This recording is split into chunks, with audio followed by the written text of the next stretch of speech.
The sound of the Russian advance in Donetsk, the city in Ukraine's east, already shattered by an 8-year conflict with separatists backed by Moscow. And as Russia attacks Ukraine, civilians across the country rush to get cash, supplies, and even guns. Some defiant. There is no need to worry because we know that our army is strong and we will be able to defend our independence. If we all start to panic, we'll make things worse than this war. But financial markets are panicking.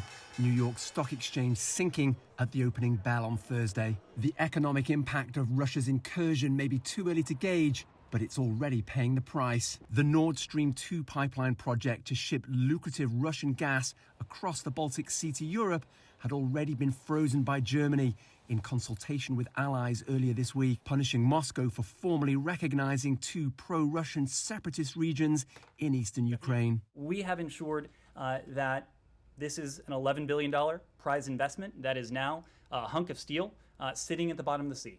And the US on Thursday announced fresh sanctions aimed primarily at hitting Russia's business and political elite, as well as its tech sector, though the Kremlin has already shrugged off previous measures. We already have had issues with these countries before, and without it, it's simply impossible to cut off a country like Russia with an iron curtain.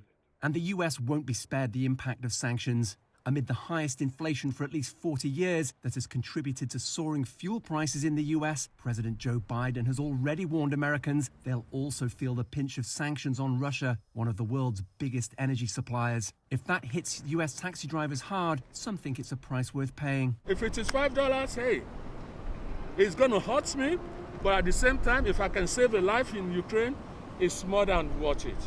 As the West strikes back economically against Russia, China is calling on all parties to exercise restraint. Owen, Fairclough, CGTN.